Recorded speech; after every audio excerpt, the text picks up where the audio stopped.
unaware her father was a secret trillionaire who bought his company. Husband and mistress call his wife uneducated at her mother's grave until he met his new boss. He didn't just insult her, he did it standing over her mother's grave. The grass was still damp when Ethan Cole folded his arms, looked down at the wife who had followed him through every struggle, and said, loud enough for the other woman and his mother to hear, "You're uneducated, Grace. Just like her. She was nothing. And so are you." Beside him, Lydia Blake, the confident, polished woman from his office, bit back a smile and added softly, "This is where uneducated women end up." Lydia added softly, raising more of themselves. Margaret Cole, his mother, didn't stop them. She just stared at the grave and said coldly, "You can't give what you never had." The cemetery fell silent. No one defended Grace. No one said, "Enough." Kneeling on the cold ground, Grace Reed kept her hands low so they wouldn't see them shake. Her dress was simple, her jewelry modest, her life quiet. To them, she was just the soft-spoken wife from a small background, the woman who didn't understand business, the one they could insult because she had no education, no place, no power. What none of them knew was this: the woman they were calling uneducated was the daughter of Henry Reed, a man who had spent years hiding his true identity. On paper, he was just a retired widower. In the right documents, under the right holding companies, among people who actually understood capital, he was one of those near mythic men people joked about in finance. The kind whose scattered assets and quiet control made him feel like a trillionaire, even if no magazine could ever print the full picture. While Ethan bragged about his job and worshipped the company he worked for, Grace's father was quietly buying controlling interest in that very same company, the one Ethan thought would finally prove he was better than the wife he was trying to erase. The day Ethan chose to humiliate Grace at her mother's grave, he had no idea his entire career was already resting on assets her family secretly controlled. This isn't just a story about a cruel sentence at a graveside. It's about what happens when a man and his mistress laugh at a woman they believe is beneath them while answering to a new boss they never saw coming. Dear viewers, thank you for being here. If you watch without subscribing, it's like letting Grace be mocked in silence the way they mocked her at that grave. When you click that button, you stand with every quiet, underestimated woman who refused to stay small. Please, subscribe now and tell me in the comments where you're watching from. The first insult didn't come in anger, it came casually, which made it worse. "You really don't get how the world works, Grace," Ethan said, adjusting his tie in the mirror. "Just don't talk too much when we're out. It makes you look slow." Grace Reed stood behind him, holding his jacket the way she always did. Her fingers tightened for half a second, then relaxed. She was 30 years old, calm, soft-spoken, and already learning that love, when mixed with pride, could turn sharp without warning. She said nothing. She always said nothing. That silence had been taught to her long before Ethan ever entered her life. Grace grew up believing wealth was loud and dignity was quiet. Her father, Henry Reed, was 58 now, a reserved man with tired eyes and a gentle voice. To the outside world, he was nothing special. A widower who wore plain jackets, drove an older sedan, and lived modestly. People assumed he had retired early from some mid-level job and lived carefully off savings. That assumption was intentional. Grace's mother had died when Grace was 11. A sudden illness. No drama, no long goodbye. Just an empty side of the bed and a house that felt too quiet overnight. Henry never remarried. Instead, he raised Grace alone, packed her lunches, attended school meetings, sat through recitals even when she forgot her lines.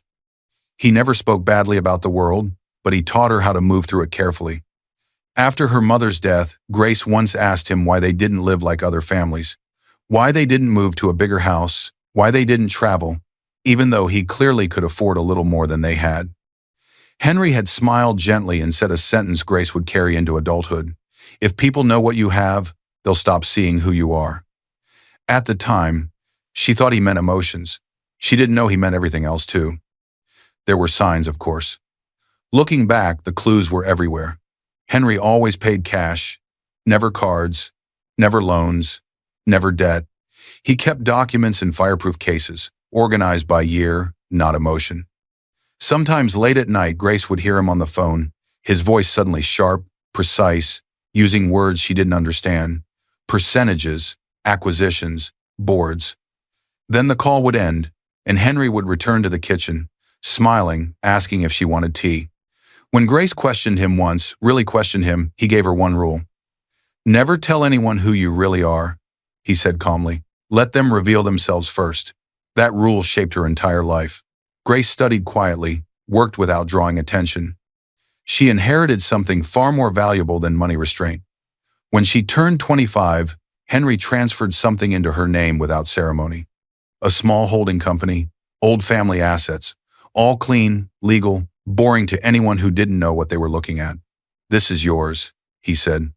Not to spend, to understand, learn to read what's behind numbers, not just the numbers themselves. Grace never told anyone, not even her husband. She met Ethan Cole when she was 27. He was ambitious, charming, insecure in a way that demanded constant validation. He talked about success like it was oxygen, something he needed to survive.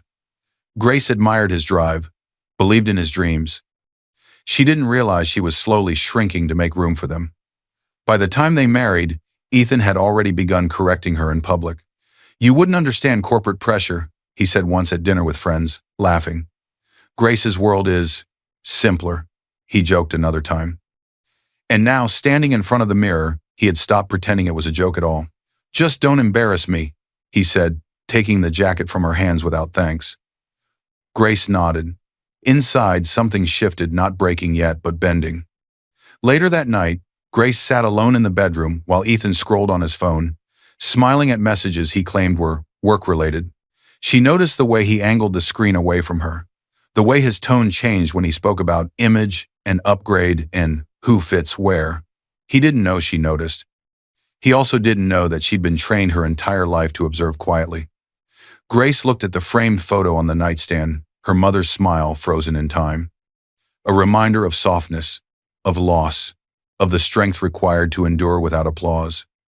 She thought of her father, Henry, sitting alone in his modest house, reading financial reports no one knew he controlled, occasionally asking her harmless questions like, "How's Ethan's company doing? Do you like the way they treat their people?" And she wondered, not for the first time, why she had married a man who measured worth by appearances when she had been raised by someone who hid power like a secret weapon. The question lingered in the room, unanswered. Grace didn't know it yet, but the world she had carefully kept separate, love, money, dignity, truth, was already beginning to collide. And soon, very soon, the people who mistook her silence for weakness would discover just how dangerous patience could be. She smoothed the blanket, turned off the light, and chose once again not to speak. Quiet had always been her armor, but armor, when tested long enough, eventually becomes a blade, and the man sleeping beside her was about to give her a reason to use it. "You're holding me back." The words hit Grace before she had time to sit down. Ethan stood in the living room, phone pressed to his ear, voice sharp with irritation. He paced as if the space belonged only to him now. Grace froze near the doorway, a stack of printed reports in her hands, reports she had stayed up all night correcting for him. "I said I'd handle it," Ethan snapped into the phone. "No, she doesn't get how this works. Just trust me." He ended the call and finally turned to her. "What?" he asked, already annoyed. "What are you standing there for?" Grace swallowed. "I finished fixing the slides. The numbers on page 12 were off. The projections didn't match the last quarter." Ethan took the papers without looking at her. "You wouldn't understand corporate pressure, Grace," he said casually. "This isn't your world." It wasn't the insult that hurt. It was how easily it came out of him. Grace smiled anyway. She always did.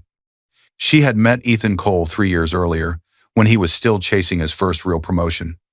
Back then, his ambition had felt exciting, almost hopeful. He talked about success the way some people talked about family, like something he was meant to have, even if he didn't know how to reach it yet. Others doubted him. Grace didn't. She believed in him when his ideas were raw and his confidence was fragile.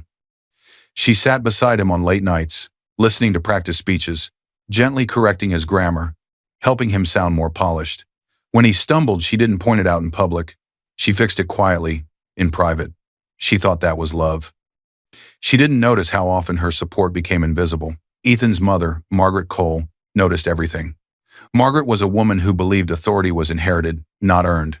She spoke softly, but her words always landed where they could do the most damage. From the moment Grace entered the family, Margaret measured her not by kindness, but by usefulness. During one family dinner, Grace made the mistake of explaining a financial article she'd read. She spoke calmly, clearly, her confidence natural and unforced. Margaret's smile tightened. She didn't interrupt Grace, she waited. Later, when Grace went to refill drinks, Margaret leaned toward her son and whispered just loud enough to be heard. "She makes you look smaller when she talks like that," Margaret said. "You're the one who's supposed to shine." "She should be softer," Ethan laughed. Uncertain at first, then louder. Grace returned to the table and felt the shift immediately. The air was colder. The conversation moved on without her. That night, Ethan repeated the thought as if it were his own. "My mom thinks you try too hard to sound smart," he said, lying in bed, scrolling through his phone. "Maybe you should just relax and let me handle things in public. It's better for my image." Grace stared at the ceiling. She didn't argue. Her loyalty showed up in 100 small sacrifices. She delayed her own plans so Ethan could chase his. She declined invitations so he wouldn't feel distracted. She learned when to speak, and more importantly, when not to. Whenever Grace did speak confidently, Margaret reacted the same way. A brief flinch, then a controlled smile. As if she had almost revealed something dangerous. Grace noticed it, but she didn't understand it yet. What she didn't see was how those moments were being collected, examined, reframed, and quietly used against her. Ethan's promotions came faster after that. With every step upward, his patience for Grace thinned. He started using phrases she recognized, phrases that weren't originally his. "Don't overthink it. You're too emotional. Just let me handle it." Once, after Grace gently suggested a different approach to a work problem, Ethan snapped. "Stop talking like you know what pressure feels like," he said. "You stay home most of the time. You wouldn't last a week where I am." The room went silent. Grace nodded. Apologized for something she hadn't done. Inside, a quiet question formed, then disappeared. She thought of her father, then Henry's calm presence, his steady hands, the way he never raised his voice even when others tried to provoke him. She remembered his rule, let people reveal themselves. So she watched. She noticed how Ethan's tone changed around certain people. How he straightened when talking about status. How his frustration always flowed downward, never up. And she noticed something else too. Ethan no longer thanked her. The help she gave was expected now, like furniture, useful but replaceable. One evening, after another late night of revisions, Grace handed Ethan a polished report. He skimmed it quickly and smiled not at her, but at the phone lighting up in his hand. "Good," he said. "This should impress the right people." Grace waited. "Anything else?" he asked. "No," she said softly. As she walked away, Margaret's earlier sentiment echoed in her mind, the idea that Grace had nothing of her own. Grace had everything of her own. She had just been taught never to show it, and that more than any insult would become their greatest mistake. In the next moment, Ethan's phone buzzed again. He turned away to answer it, unaware that someone new was about to step into their lives, someone who would twist his hunger for status into something far more dangerous. Grace knew something was wrong the moment she walked into the room. The laughter was louder than it needed to be. Too sharp, too rehearsed. Conversations paused for half a second when she entered, then resumed with forced brightness. Grace felt it in her chest before she understood it with her mind, the feeling of walking into a space that had already decided she did not belong. The company dinner was meant to celebrate Ethan's recent promotion and the new project his team had landed. A long table, soft lighting, colleagues dressed to impress. Spouses and partners were invited, which is why Margaret Cole felt justified in coming as well, to support her son.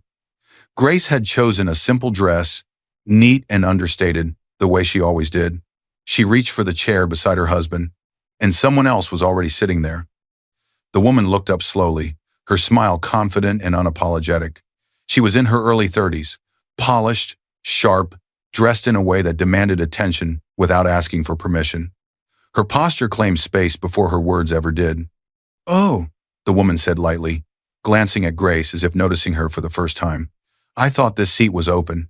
Ethan said he wasn't sure you'd make it on time." Grace paused. She looked at Ethan. He didn't move, didn't speak, didn't correct anything. That silence was louder than any insult. The woman stood just enough to extend a manicured hand toward Ethan first, then to Grace. "Lydia Blake," she said. "I work closely with the executive team. Ethan and I have been collaborating a lot lately. Her eyes flicked to Grace, assessing, weighing, then back to Ethan. Grace nodded politely. Grace, his wife. Lydia's smile didn't change, but something cool passed behind her eyes, like she had just confirmed a detail in a file. Margaret Cole, seated a few places down, observed the exchange with interest, not concern. Her lips curved slightly upward, approval disguised as calm. Please, Margaret said smoothly to Lydia. Stay where you are. Grace can sit anywhere. It wasn't an invitation, it was a dismissal. Grace took a seat across the table instead, folding her hands in her lap. She felt the subtle shift immediately, like furniture being rearranged without asking. As the dinner progressed, Lydia became the center of attention effortlessly. She laughed at the right moments, complimented the right people, touched Ethan's arm just enough to seem familiar without crossing an obvious line in public. Every movement felt practiced, like someone who understood rooms and how to dominate them. Grace noticed something else too. Before every sharp comment, every subtle jab, Lydia glanced at Ethan, always first, as if checking how far she was allowed to go. The conversation turned to career paths. I've always believed education should be strategic, Lydia said, swirling her glass. You study what advances you, not just what feels comfortable. Her eyes slid toward Grace. For success, Lydia continued with a soft laugh, you need to know the system. It's not something you just pick up reading random articles at home, right? The table went quiet. Grace felt the words land not just on her, but around her. People shifted. Someone coughed. No one spoke. Ethan smiled faintly and looked down at his drink. Margaret's head dipped in subtle approval. Grace felt her face warm, but she kept her voice steady. I think learning never stops, she said simply. It just looks different for everyone. Lydia tilted her head, amused. How sweet, she replied. That's one way to look at it. The word sweet didn't mean what it sounded like. Grace excused herself to the restroom a few minutes later. She stood at the sink, hands braced against the counter, breathing slowly. She wasn't angry yet, she was alert. She remembered her father's voice, let them reveal themselves first, and Lydia was revealing a great deal. When Grace returned, she noticed Lydia had leaned closer to Ethan. Their shoulders almost touched. Their conversation had dropped into a private register. Margaret watched them like a chessboard, her eyes bright with satisfaction. Grace sat quietly and listened to the gaps, the stretches of silence where her name never came up at all. Later, as dessert was served, Lydia stood to make a light-hearted toast. To growth, she said. To ambition, and to knowing when to step aside so others can shine. Her gaze rested on Grace for just a beat too long. Ethan raised his glass. Grace didn't. She looked at her husband instead, really looked at him. At the man who had once needed her belief to survive. Who now didn't even seem to notice she was being moved out of his life in front of him. Or worse, noticed, and allowed it. On the drive home, Ethan was unusually quiet. Grace broke the silence gently. Who is Lydia really? Ethan's jaw tightened. She's important, he said. And she has influence with people above me.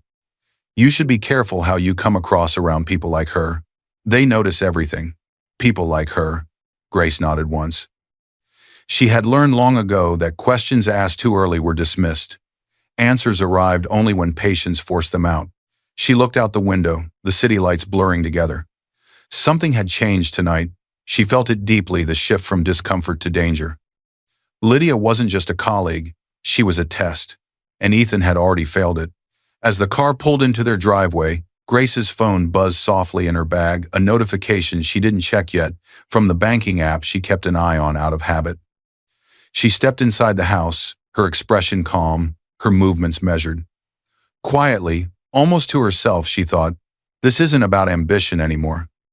This is about replacement. And somewhere behind her, unseen but already moving, the next stage of cruelty was beginning to take shape. Remove that chair. The command cut through the room like a blade. Grace froze mid-step, her hand still hovering near the back of the seat she had always taken at family gatherings. Voices fell quiet. Plates stopped clinking. Every eye turned toward Margaret Cole, Ethan's mother, seated at the head of the table like a judge who had already reached a verdict. We'll put Lydia there, Margaret said calmly to the house staff. She needs to sit beside my son. They have important things to discuss about his future. For a split second, no one moved. Then Lydia Blake smiled, slow, deliberate, and slid into the chair without hesitation. once it was placed closer to Ethan. She smoothed her dress, glanced up at him, and gave him a look that asked one question only. "Are you going to stop this?" Ethan didn't.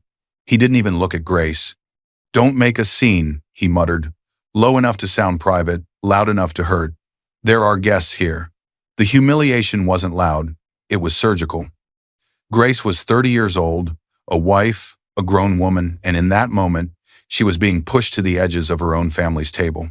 She stepped back, positioning herself near the sideboard where the staff stood, hands folded neatly in front of her. There were still seats available further down the table, but Margaret's eyes followed her like a warning. "Know your place." Grace felt the heat in her face, but she kept her posture steady. Across the table, Ethan's siblings watched in silence. Daniel Cole, the older brother, leaned back in his chair, arms crossed, expression unreadable. Rachel Cole, the younger sister, glanced at Grace once, then quickly looked away, choosing comfort over courage. Friends of the family followed their lead. No one objected. No one spoke up. No one pulled a chair back for her. Silence became a group decision. Margaret lifted her glass. "Now," she said lightly, "let's eat." Dinner continued as if nothing unusual had happened. Lydia laughed easily, telling stories about work, about influence, about being seen by executives. She referred to Ethan's achievements as their progress, her hand brushing his sleeve often enough to claim familiarity. Grace listened. She noticed how Lydia enjoyed the pauses, the moments when her words landed and everyone waited to see who would respond. She noticed how Margaret watched Lydia with approval, as if she had finally found someone who understood the rules of control. When Grace shifted her weight, Lydia glanced over. "Oh," Lydia said sweetly. "You look tired, Grace. You should sit down somewhere. These long dinners can be a lot when you're not used to this kind of environment." A few people laughed quietly, nervously. Grace smiled once, politely. She remembered her father's lesson. Let them reveal themselves. And they were doing it beautifully. Later that evening, Grace stepped outside briefly, needing air. The night was cool. Her hands trembled just slightly as she reached for her phone. A notification caught her eye. Insufficient funds. Transaction declined. She frowned. That didn't make sense. Grace rarely used the joint account, but she knew the balance. She checked it every week, quietly, out of the habit Henry had instilled in her. It had been more than enough a few days ago. She tried again with a smaller test payment. Declined. Inside, Lydia's laughter carried through the open door. Grace took a slow breath and returned to the table. On the drive home, Ethan was silent again, the same silence that had become his shield. They stopped at a small store to pick up groceries before going home. Grace loaded a few basics into the basket, nothing extravagant, just what they needed. At the register, she handed over her card. The machine beeped. Declined. The cashier looked apologetic. People behind them shifted impatiently. Grace felt her chest tighten. Before she could speak, Lydia, who had insisted on riding with them under the excuse of catching up on tomorrow's plans, leaned in close, her voice low and precise. "Joint accounts can be tricky," she murmured, lips barely moving. "Especially when one person brings in all the real money." Ethan said nothing. He pretended to scroll his phone. Grace completed the purchase with cash she kept hidden in her bag, a habit her father had taught her without ever fully explaining why she might need it. As they walked out, she glanced at Ethan's screen for a second. Lydia Blake, pin chat, new messages, constant. That night, while Ethan showered, Grace sat alone at the kitchen table. She opened the banking app again, this time slowly, carefully. Transfers she didn't recognize. Small amounts at first, then larger ones. All authorized by Ethan, all to the same external account. The account holder's name was partially redacted, but the initials were enough. L.B. Grace didn't panic. She documented everything. Dates, times, amounts, screenshots. She remembered her father's words, write it down. From the hallway, she heard Ethan's voice drop into a tone she didn't recognize anymore. "Yes," he said quietly on the phone. "It's handled. She doesn't check things. Don't worry." Grace closed the app. She looked around the house, the walls she had decorated, the space she had made safe, now slowly turning hostile. Something fundamental had shifted. This wasn't carelessness anymore, it was intention. Before bed, Grace caught her reflection in the mirror. She looked smaller somehow, not physically, but in the way the world around her was trying to shrink her. She straightened her shoulders. She thought of her mother. Of the way she had been dismissed quietly, remembered softly, underestimated always. And she felt something settle inside her, not rage, but resolve. Grace didn't know yet where this cruelty would lead, but she sensed it was moving towards something sacred, something final. As she turned off the light, her phone buzzed again, a message preview from an unfamiliar number she didn't open yet. She placed the phone face down. And somewhere, in a place meant for silence and respect, words were already being sharpened for her next humiliation. "Why are we even here?" Ethan's voice shattered the silence before Grace could kneel. The graveyard was quiet, wide, and open, the kind of place where sound carried farther than intended. The visit had been squeezed between Ethan's important meeting and a brunch he'd promised to attend with Lydia and a few colleagues. He'd insisted they all come in one car to save time. Grace stood still for a moment, fingers tightening around the small bouquet she had bought herself. No one else had thought to bring flowers. She was 30 years old, standing at her mother's grave, with her husband, his mother, and his colleague behind her, and already she felt exposed. "This matters to me," Grace said softly. "It's the anniversary." Ethan sighed, the sound heavy with irritation. "You're being dramatic again. We don't have all day." Grace ignored him and lowered herself to her knees. The grass was damp, soaking through the fabric of her dress. She placed the flowers carefully, her movements slow, respectful. This was the one place she allowed herself to be vulnerable. Her mother's name was carved into stone, simple, clean, honest. Grace bowed her head. For a moment there was peace. Then Lydia laughed. It wasn't loud. It wasn't obviously cruel at first. It was the kind of short, surprised laugh people made when they saw something they didn't value. "So this is where you grew up visiting?" Lydia Blake said, stepping closer in her sharp heels. "It's quiet." Her eyes moved over the grave, then over Grace's bowed form. "I always say," Lydia added lightly, "when women don't get real education or guidance, they just repeat the same small life, same choices, same limits, raising more uneducated versions of themselves." The words hung in the air. Grace's shoulders stiffened, but she didn't turn around. Behind Lydia, Margaret Cole stood with her hands folded, her expression unreadable. She did not intervene. She never did. Ethan gave a short, mirthless chuckle. "She never studied anything useful," Ethan said, shaking his head. "You know that, right? Completely unprepared for the real world. Just emotional. Just there." Grace's breath caught. Ethan took a step closer to the headstone, as if he had some right to stand there. "She was nothing, Grace," he continued, his voice firmer now, almost impatient.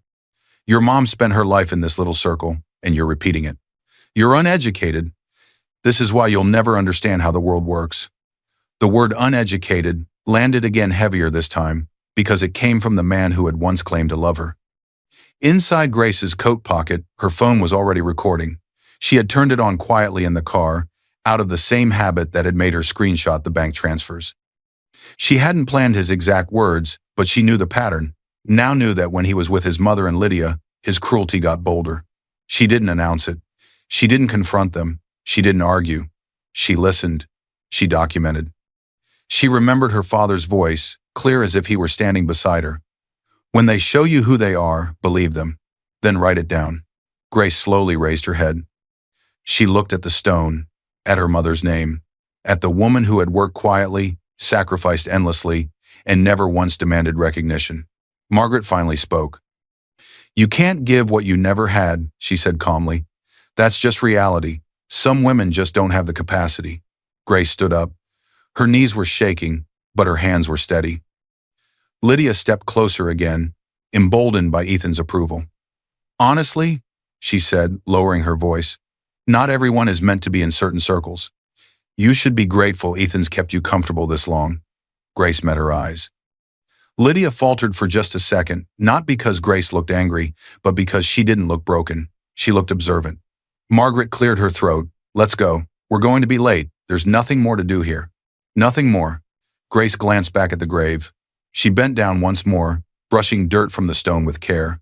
This time, she spoke not to them, but to herself. "I see you," she whispered. Then she stood, turned and walked past them without another word. Ethan scoffed. "See? Overreacting again." Grace didn't respond. She didn't need to. On the drive back, no one spoke. Lydia checked her reflection in the mirror, satisfied. Margaret stared out the window, already rewriting the story in her head. Grace was unstable, emotional, ungrateful. Ethan scrolled through his phone, checking messages about work and ignoring the way his wife sat, pressed against the car door. Grace sat silently in the back seat. Her phone buzzed once, a notification that the recording had been saved and backed up to the cloud automatically. She didn't check it yet. She knew what was on it. Insults. Admissions. Contempt spoken freely. Truth. Grace closed her eyes and took a slow breath. This wasn't the end of her patience, it was the end of her doubt. She had spent years wondering if she was too quiet, too soft, too invisible. Standing at her mother's grave, listening to the people closest to her strip her of dignity, Grace finally understood something clearly. They weren't powerful. They were careless. And careless people always left evidence behind. As the car turned onto the road, Grace felt something shift, not inside her, but around her. Like the sense that she was no longer alone in this. That somewhere, unseen, someone had already noticed what happened at the grave. And that her silence, the kind she had mastered her entire life, was about to become very, very loud. Grace stopped reacting. That was the first thing they noticed. No tears, no arguments, no questions. After the graveyard, she moved through the house like a ghost, calm, polite, distant. She still cooked, still cleaned, still answered when spoken to. But the warmth was gone. Ethan mistook it for surrender. Lydia mistook it for fear. Margaret mistook it for defeat. They were wrong. Grace Reed had simply gone quiet in the way her father taught her to go quiet, the way people did when they were preparing. She did not confront Ethan about the insults at the grave. She did not ask why her card had been declined. She did not mention the word uneducated again. Instead, she began separating herself, emotionally first, then practically. She opened a small notebook she had kept hidden in the back of a drawer, blank until now. On the first page, she wrote the date of the graveyard visit. Under it, one word: evidence. Grace remembered her father's voice clearly, steady and unafraid. Never mix survival money with shared accounts. Years ago, Henry Reed had quietly helped her set aside a small emergency fund in her own name.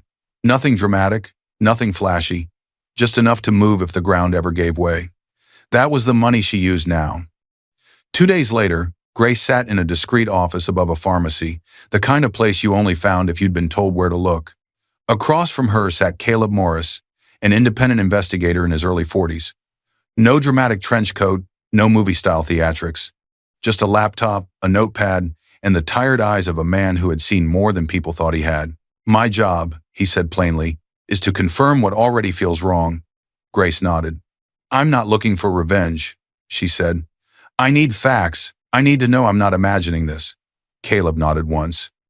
"Then we start with what you can legally give me access to." She signed authorizations for bank statements, for her own phone records, for any accounts where her name appeared. She slid her screenshots across the desk. Transfers, balance changes, card declines. Caleb studied them in silence. "Good," he said quietly. "You've already done half my work." The first records came back within days. Joint account withdrawals, small amounts at first, then larger ones. All traced to one destination, an account linked to Lydia Blake. "He didn't take everything at once," Caleb explained, tapping the statements. He staggered it. "That's what people do when they don't want questions yet." Grace wrote it down. Dates, amounts, patterns. She wasn't shocked. She was relieved. Proof meant she wasn't crazy. Next came emails.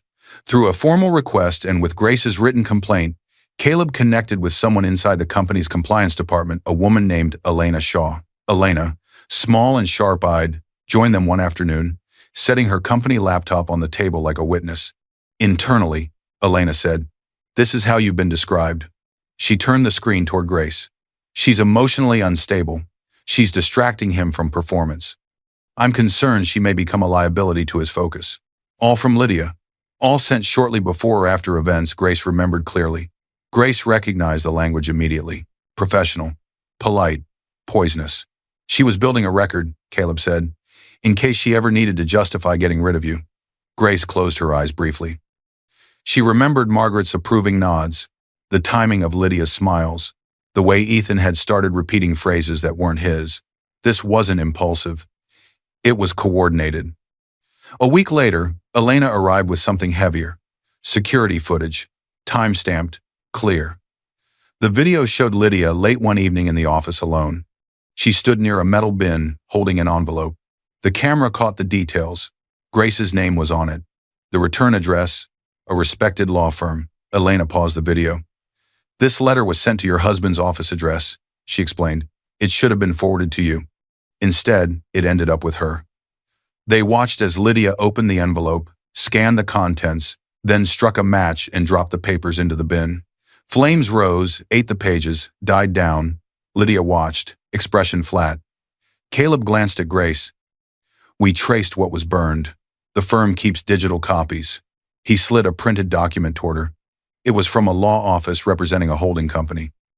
Not just any holding company, her holding company, the one Henry had placed in her name at 25. The letter informed her that, through that entity, she now held a small but real block of shares in the very company Ethan worked for and invited her to register directly as a beneficial shareholder. "The timing lines up with when your father increased his position," Caleb added. "Once his holdings crossed a certain threshold, they were required to list you formally as part of that structure." "If you'd seen this," Caleb said, "you'd know you weren't just a spouse. You were a stakeholder." Grace's fingers tightened on the page. "So she destroyed it," Grace said quietly, "to make sure I stayed small." She didn't cry. She asked one question. "Is the footage clear enough to identify her?" "Very," Elena replied. Grace added another page to the notebook. "Document destruction, legal mail. Motive, hide shareholder status." The final piece, for now, came from Elena. Internal HR files. Complaints Lydia had filed about Grace's interference, all submitted within minutes or hours of private exchanges between Lydia and Margaret at social events. "The timestamps matter," Elena said. "It shows intent. This isn't about you losing your temper. This is about them constructing a version of you." Grace understood that better than anyone. At home, Ethan grew restless. "You've been quiet," he said one night, watching her carefully. "What are you thinking about?" Grace smiled faintly. "Just listening." Lydia texted more often. Margaret called more often. They could feel something shifting, even if they didn't know what. Silence unsettled them. Grace kept documenting, backing up, organizing. She wasn't angry anymore. She was ready. That night, as she closed the notebook, her phone buzzed with a single message from an unknown number. "Mrs. Cole, my name is Michael Grant. I'm the acting CEO at the company where your husband works. I've seen some of what you've gathered. We should talk." Grace stared at the screen. She didn't reply. Not yet. Because evidence, she knew, only mattered if someone powerful was willing to act. And somewhere above her husband's pay grade, power was already moving. The decision was made long before the graveyard. Months before Grace pressed record in her coat pocket, Henry Reed was sitting alone in a quiet conference room, his hands folded neatly on the table. At 60, he carried himself with the calm of a man who had seen markets rise and fall and egos grow and collapse. On the surface, he looked ordinary. Plain suit. No watch that screamed status, no entourage. But the documents in front of him told a different story. They told the story of ownership. On paper, Henry was a retired widower. In reality, he was the controlling force behind a network of holding companies and funds that quietly moved through industries like a shadow. He had built his entire life around one principle. If they don't know what you own, they'll show you who they are. He applied that principle to his money. And without ever saying it out loud, to the people around his daughter. Henry had never interfered in Grace's marriage. She visited on weekends, called often. She talked about Ethan's ambition, his long hours, his networking. She never complained, she always defended, but Henry listened to what she didn't say. Her pauses lasted longer. Her laugh sometimes sounded forced. Her eyes drifted when he asked, "Do you feel safe? Do you feel respected?" She always answered, "I'm fine." Henry believed her. He did not believe Ethan. When he first looked into the company Ethan worked for, he hadn't planned to do anything more than understand where his son-in-law spent his time. The company was not small, mid-size, profitable, proud of its growth.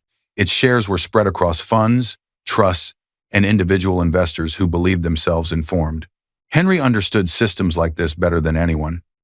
Through layered holdings, legal, quiet, precise, he began acquiring shares. Not all at once, not in ways that triggered alarms, slowly, methodically. Within weeks, he held effective controlling interest. No one noticed. No one ever did, until he wanted them to. The first board meeting he attended as a majority stakeholder was uneventful on the surface. Board members arrived expecting another routine discussion, forecasts, projections, a few questions about culture they didn't intend to answer honestly. Instead, they were introduced to him. "This is Henry Reed," the acting CEO announced. "He now represents the controlling interest in our organization." Murmurs followed. Henry stood, nodded once, and sat back down. "I'm not here to interfere with your day-to-day," he said evenly. "I'm here to understand what kind of place my money is supporting." One of the board members cleared his throat. "Understand in what sense?" Henry met his gaze without blinking. "In the sense of culture," he said. "Patterns, behavior, who gets silenced, who gets protected." No one argued. They just adjusted their ties and hoped they weren't the problem. After the meeting, the acting CEO, Michael Grant, a seasoned leader, brought in specifically for transitions like this, followed Henry into a smaller office. "Most people in your position want changes on a list," Michael said carefully. "Cost cuts, new markets, that sort of thing." Henry looked out the window, hands clasped behind his back. "Change forced too early hides the truth," he said. "I don't need quick wins. I need honesty." Michael hesitated. "About what, exactly?" Henry turned. "People destroy themselves when they think no one important is watching," he replied. "I'd like to see who does what when they believe the system protects them." Michael understood then. This wasn't a hostile takeover. It was an audit of character. Over the following months, Henry watched quietly from a distance. He read reports, reviewed internal complaints, noted which executives spoke about ethics and which only spoke about image. He noticed one name appearing more than others in mid-level escalation summaries: Ethan Cole. Ambitious, rising, praised for drive, occasionally flagged for harsh interpersonal style, and another name, often next to his, Lydia Blake. Sharp, political. Frequently copied on complaints about others, never on complaints about herself. Henry didn't smile. He didn't frown. He simply documented. When Grace's name appeared for the first time in an internal incident, logged not as an employee, but as someone being described in HR language she would never see, Michael flagged it. He sent Henry a summary. Henry read it once. A spouse being framed as unstable. A pattern of financial dependence and control. A colleague destroying legal mail meant for her. Michael's message was simple. "I think this touches your personal life." Henry leaned back in his chair and exhaled slowly. He felt nothing like shock. He felt confirmation. "What do you want me to do?" Michael asked on their next call. "Follow procedure," Henry said. "But don't protect titles, protect the truth." "Even if it's your son-in-law?" Michael asked carefully. Henry's voice didn't change, especially then. When Elena forwarded the compiled evidence, bank transfers, emails, security footage, Michael read it thoroughly, then sent Grace the message. "I've seen some of what you've gathered. We should talk." He did not mention Henry. He did not mention majority ownership. Grace didn't reply immediately, but she didn't block him either. That was enough. Michael kept Henry updated not on the emotional details, but on the facts. "She's methodical," Michael said. "Careful. She's not making wild accusations. Everything she claims, she backs with something." Henry closed his eyes briefly, picturing the little girl who used to sit at his kitchen table organizing her school papers by subject. "She always was," he murmured. As the evidence solidified, Michael proposed the next step. "We can handle this quietly through HR," he said, "or we can address it formally in front of leadership. Both are risky in different ways." Henry considered that for a long moment. "This isn't just about her marriage," he said finally. "It's about the kind of people leading this company. If they treat their own spouses like this when they think no one important is watching, what do you think they'll do to people with less power?" Michael nodded. "So we confront," he said, "in a setting where they can't pretend they didn't know better." Henry agreed. He didn't want a spectacle. He wanted a record. As Henry ended the call, his phone buzzed with an unread message, a photo Grace had sent earlier, of a simple bouquet on a grave. No context, just stone, flowers, grass. He looked at it for a long time, then he whispered, to no one in particular, "All right then." The next morning, an urgent meeting notice went out to key staff. And Ethan Cole, still believing the company was his path to power, checked his calendar and smiled. Everyone in management and key operations to the main conference room. Mandatory. The message hit Ethan's phone like a jolt. An emergency meeting. No agenda. No explanation. "This is probably about the expansion," Ethan said, straightening his jacket. He glanced at Lydia. "Stay close. It'll look good if we walk in together." Lydia smoothed her blouse, slipped her hand lightly onto his arm. "Always," she said. Somewhere else in the city, Grace's phone lit up with a separate email. "Mrs. Grace Cole, Reed. As a registered shareholder through Reed Holdings, and as the complainant in an internal ethics review, you are invited to attend today's leadership session. Your presence is requested as an observer and, briefly, as a witness. Michael Grant, acting CEO." She read it twice. Shareholder, observer, witness. She closed her eyes for a moment, then got dressed. It wasn't normal for a spouse to be in a room like that, she knew. But as both a complainant and a small shareholder, she fell into an uncomfortable but legitimate category the company could no longer ignore. The conference room filled quickly. Senior managers took their seats. Department heads lined the sides. HR and compliance representatives sat closer to the front. Phones buzzed quietly as people speculated. Grace walked in alone. She did not sit next to Ethan. She did not stand with HR. She took a chair along the side wall, where she could see everyone, including the man she had once believed would protect her. Ethan saw her and frowned, confused. What is she doing here? Lydia followed his gaze, then dismissed Grace with a tiny shrug, as if swatting away a fly. Margaret wasn't in the room. This wasn't her territory. This was corporate ground. At the head of the table stood Michael Grant, expression neutral. "Thank you for coming on short notice," Michael began. "Before we address the internal matters on today's agenda, there is an important introduction to make." The room shifted. Chairs creaked. Whispering stopped. Michael continued. "Please welcome the majority owner of this company, Mr. Henry Reed." A man stood near the back, where most had assumed he was just another observer. Plain suit, calm expression, familiar posture. Grace's heart jolted. Her father?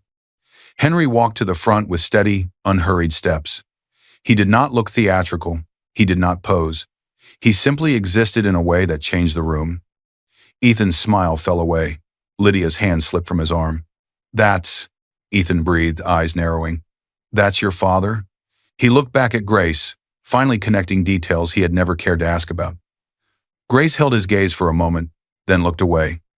Henry nodded to the room. "I'm not here to talk about quarterly performance," he said. "I'm here because I believe numbers mean nothing if the people behind them are rotten." A few people shifted uncomfortably. Michael spoke again. "We are conducting an ethics review involving financial misconduct, reputational risk, and abuse of power," he said. "The complainant is present with her counsel's consent. The individuals named are also present." Ethan's stomach dropped. "Before we proceed," Michael added, "I want to be clear. What you are about to see and hear is being used with the express permission of Mrs. Grace Reed and our legal team. This is a closed session and part of an internal investigation." He nodded to the IT technician. The lights dimmed slightly. The screens lit up. Bank records appeared first. Side-by-side charts showing the joint account balances over time. Transactions authorized by Ethan, all flowing to one external account. The name on the receiving account appeared in bold. Lydia Blake. A low murmur spread. Ethan shifted forward. "There's an explanation for that," he started. "You'll have a chance to respond," Michael said evenly. "For now, you will listen." Next came emails. On screen, Lydia's messages appeared with precise timestamps. "I'm concerned about his wife's instability. She has been interfering with his focus. If this continues, it could affect his performance here." Every complaint was followed by internal notes, all marked unsubstantiated, but carefully filed. Elena, seated near the front, watched quietly. "Pattern of discrediting a non-employee with no avenue to defend herself," Michael summarized. "Filed by someone with influence over the subject's advancement." No one spoke. Then the audio played. The graveyard. Ethan's voice filled the room. unmistakable. You're uneducated, Grace. Just like her. She was nothing. And so are you. Lydia's voice followed, light and cutting. This is where women like her end up, raising more of themselves. Margaret's line, cold and dismissive. You can't give what you never had. The room went utterly still. Several people glanced at Grace. She did not look at the screen. She stared straight ahead, unmoving. Ethan went pale. That was a private humiliation on sacred ground. Michael cut in. Spoken by a senior manager and a key staff member who represent this company everywhere they go. Finally, the security footage. Lydia alone in the office. Grace's name on the envelope. The law firm's logo. The flame. The letter appeared on the screen in scanned form. Notice to Mrs. Grace Reed regarding shareholder registration through Reed Holdings. Mail tampering. Destruction of a legal notice meant for a beneficial shareholder, Michael said. On company property. By someone in a position of trust. Lydia stood abruptly. I never told him to move the money, she said quickly, voice shaking. He did that on his own. You just filed complaint after complaint about his wife, Michael said, and burned legal mail addressed to her. She turned to Ethan, desperate now. Tell them I was trying to help you. Tell them. Ethan stared at her, horrified. You said she'd only hold me back, he muttered. You said. Henry raised a hand. The room fell silent. I have watched enough, Henry said quietly. Not angry, not triumphant, just done. He looked from Lydia to Ethan, then briefly to Grace. A company cannot be led by people who treat their own spouses and shareholders as disposable. If they despise accountability in their personal lives, they will eventually destroy the people under them here. He turned to Michael. You know what to do. Michael nodded once. Effective immediately, he announced. Ethan Cole is suspended pending termination proceedings and legal review of financial misconduct. Lydia Blake is terminated for cause based on evidence presented. Both are barred from company property until further notice. No one applauded. This wasn't entertainment. It was consequence. Grace stood quietly. Michael gestured to her. Mrs. Reed, is there anything you want to say for the record? He asked. Grace walked to the front. Her voice when she spoke was steady. You called me uneducated, she said, looking at Ethan. You said I was nothing. You tried to keep me in the dark, even about what belonged to me. She let the silence breathe. I watched. She continued. I learned. And then I wrote everything down. That's all. She stepped back. No speech about revenge. No gloating. Henry's eyes softened for just a second. The meeting ended. The real dismantling had only begun. The courtroom doors closed with a sound that felt like the last page of a chapter. Not loud, not dramatic, final. Grace stood at the front beside her lawyer. Daniel Wright, calm, focused, a man who disliked theatrics as much as she did. Her hands rested loosely at her sides. Across from her, Ethan Cole sat rigid, his suit slightly looser than before, his jaw clenched so tightly it trembled. Behind him, Margaret Cole clutched her purse strap like it could anchor her to the life she thought she controlled. Lydia was there too, on a separate bench, called as a witness but no longer aligned with anyone. The judge entered. Everyone rose. Everyone sat. Silence wrapped the room. This was not a boardroom. This was not a family dinner. This was a place for record. Daniel rose first. He did not pace. He did not raise his voice. He moved with the same deliberate calm Grace had been raised on. Your Honor, he began.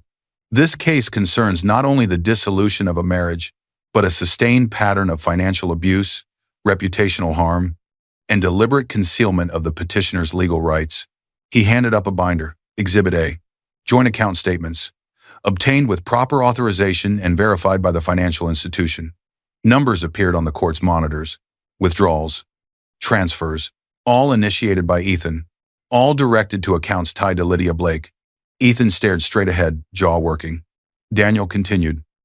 Exhibit B, internal emails from the respondent's workplace provided lawfully through the company's compliance office, showing a coordinated attempt to portray Mrs. Reed as unstable and obstructive, despite her not being an employee and having no direct interaction with those departments. The judge leaned forward slightly. Exhibit C, audio recordings documenting verbal and emotional abuse, including at the gravesite of Mrs. Reed's late mother. Ethan flinched visibly as his own words echoed again. You're uneducated, Grace. She was nothing, and so are you. Margaret closed her eyes briefly, as if she could block out the sound. Finally, Exhibit D. Security footage showing Miss Blake destroying a legal letter addressed to Mrs. Reed from a law firm representing a holding company, in her name a letter notifying her of her status as a shareholder in the respondent's company. The footage played, the envelope, the bin, the flame. The judge watched without interruption. Lydia was called to the stand. She walked carefully, no longer in the expensive sheath dresses she'd once worn to company dinners. Her clothes were plain now, neutral. She kept her eyes down. Under oath, her confidence had nowhere to hide. Did you receive money from Mr. Cole? Daniel asked. Yes, she said, voice tight. Did you understand those funds came from a joint marital account? Yes. Did you ever speak with Mr. Cole about his wife being, in your words, a liability or dead weight? Yes.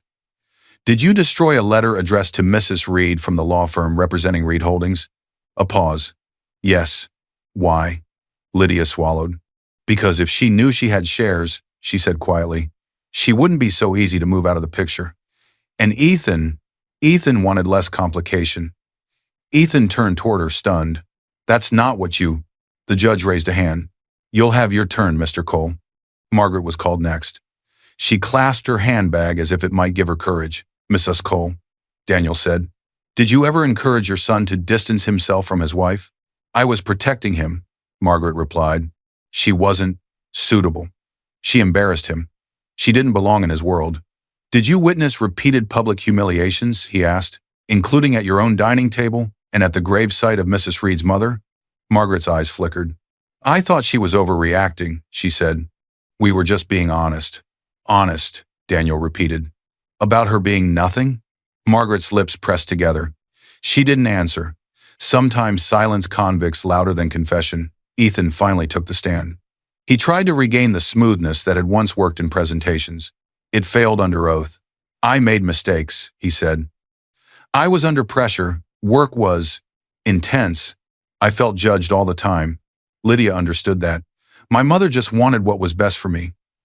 Is that why you called your wife uneducated and nothing at her mother's grave? Daniel asked calmly. Ethan's throat bobbed. I lost my temper, he said. It was private. I didn't know she was recording. So, Daniel said, your main regret is that you were recorded? Ethan hesitated. That's not what I... Did you tell Miss Blake that your wife was holding you back? Yes, but... Did you authorize transfers from your joint account to Miss Blake without informing your wife? Yes, he muttered. Did you ever tell your wife about the shareholder notice sent to her through Reed Holdings? No, I didn't think it mattered. Did you benefit from her silence and her belief in you, even as you were taking from her?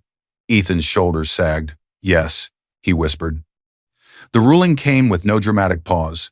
The judge spoke with the clarity of someone who had seen versions of this story too many times. Divorce is granted, the judge said, on grounds of financial misconduct and emotional cruelty. Grace's chest rose, then fell. All marital assets wrongfully transferred are to be returned to Mrs. Reed, the judge continued. Additional restitution will be determined based on the value of the diverted funds and any profits derived from them. Ethan's head dropped. Given the substantiated pattern of abuse, the judge added, a restraining order is approved, effective immediately. Mr. Cole is to have no direct contact with Mrs. Reed outside of legal counsel. The gavel struck once. It was done. As people began to stand, Ethan moved faster than anyone expected. He crossed the short distance to where Grace was gathering her things and dropped to his knees. Grace, he said, voice cracking. Please. I can fix this. I can change. I didn't know it would go this far. Margaret stumbled after him, pride shattered, her knees hitting the floor as well. I was wrong, she whispered. I see that now. I was just protecting him. Please, forgive us. Give us one more chance to make it right. For years, Grace had imagined apologies that never came. Now they were on the floor in front of her. She finally turned. She looked down at them, not with rage, not with triumph, with clarity.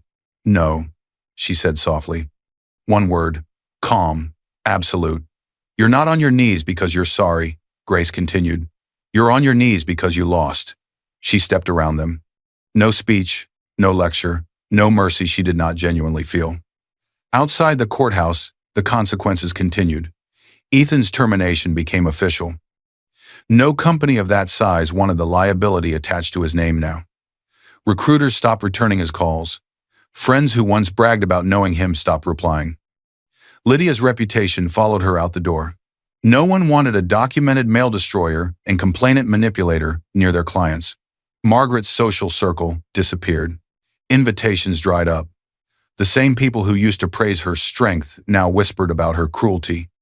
Grace stepped onto the courthouse steps, sunlight warming her face.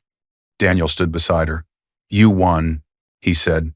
Grace didn't answer right away. Winning didn't feel like fireworks. It felt still, clean.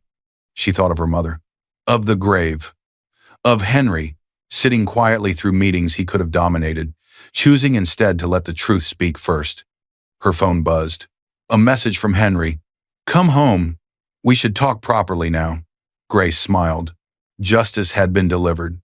But something else was waiting, not in a courtroom, not in a boardroom, but at a kitchen table where truth had always lived. The drive to her father's house felt different this time. Grace wasn't escaping. She wasn't hiding. She was arriving. Henry Reed's home looked the same as always. Modest from the outside, quiet street, no hint of the influence he wielded. He opened the door before she could knock twice. He didn't say, "I told you so." He didn't say, "I knew it." He just pulled her into a careful embrace, like he was afraid she might break and also certain she wouldn't. When they sat at the worn kitchen table, Henry poured tea, just as he had when she was 11 and lost her mother. "You never needed my money," he said quietly. Grace looked up. "You needed the truth," he finished. The words landed softly, but they carried the weight of years. "You could have told me you owned the company," she said. "You could have warned me." Henry nodded. "I could have," he agreed. "But then you'd always wonder if you stood up for yourself, or if I did it for you. I needed you to see what they were without my shadow, and I needed the world to see what you are, without my name." Grace thought about the graveyard, the conference room, the courtroom. "I'm angry with you a little," she admitted. "You're allowed," he said. They sat in silence for a moment. Then Grace exhaled. "Thank you," she added, "for being there when I was ready." Henry smiled faintly. "I never doubted you'd get there," he said. "I only worried what it would cost." In the weeks that followed, life did not go back to normal. It moved forward. Grace moved into a new place, not huge, not flashy, but hers. The furniture was simple. The rooms were quiet. The silence felt different now. It wasn't emptiness. It was space. Messages poured in after the court records, and the internal investigation leaked into the public domain, some from women she'd never meet, some from advocacy groups, some from journalists. One day, Henry forwarded her an email from a media outlet. "They want to interview you," he said, "on record. You can say no." Grace read it carefully. "Do you think I should?" she asked. Henry shrugged gently. "I think you should do whatever lets you sleep at night." She thought about all the women whose names would never appear in a boardroom slideshow. Women who had no recordings, no investigator, no father with controlling interest hidden in plain sight. "I'll do it," she said. But not as a scandal, as a warning, and a map. The studio was small but professional. A simple chair, soft lights, a camera, a host whose questions were prepared but open enough to let Grace lead. "Grace Reed," the interviewer began. "People have started calling you a symbol of quiet strength. What would you say to women watching who feel unseen in their own homes?" Grace took her time. "I'd say this," she replied. "Silence isn't always weakness. Sometimes it's observation. Sometimes it's how you survive while you gather what you need." The camera stayed on her. "The problem is when silence becomes the only thing you have," she continued. "I didn't win because I turned cruel. I won because I got honest with myself first, and then with people who could actually help." She didn't mention her father's wealth. She didn't mention ownership. She talked about evidence, about patterns, about the moment you finally believe your own perception more than someone else's excuses. Across the country, across the world, women watched on phones, laptops, quiet TVs and quiet kitchens. Some nodded, some cried. Some, for the first time, opened a notebook and wrote a date at the top of a blank page. Later that evening, Grace stood alone at her window, city lights blinking below. Her name appeared in emails now, not as someone's liability, but as someone's reference. She had been asked to consult with a small nonprofit that helped people document financial abuse. She said yes, not as a job, but as a way to turn experience into something less painful. She thought of her mother, of the grave, of the words meant to break her. She smiled faintly. They thought standing there made them powerful, she murmured. They had no idea what they were standing on. Her phone buzzed on the table. A message from Henry, proud of you. Not for winning, for staying yourself. Grace turned off the screen. She didn't need constant reminders anymore. She wasn't running. She was choosing. She caught her reflection in the glass, steady, upright, unburdened. Grace Reed was no longer just surviving. She was living. And somewhere beyond the frame of this story, something new was waiting for her. Not pain, not revenge, but purpose. A future built not on what she endured, but on what she refused to become. They thought silence meant weakness. They thought humility meant ignorance. But the truth is I was watching too. And this time, I wrote everything down. I hope you enjoyed watching this story as much as I enjoyed creating it. If it moved you, please like, share, and comment on the lessons you learned. Tell me where you're watching from in the comments below, and I'll see you in my next video.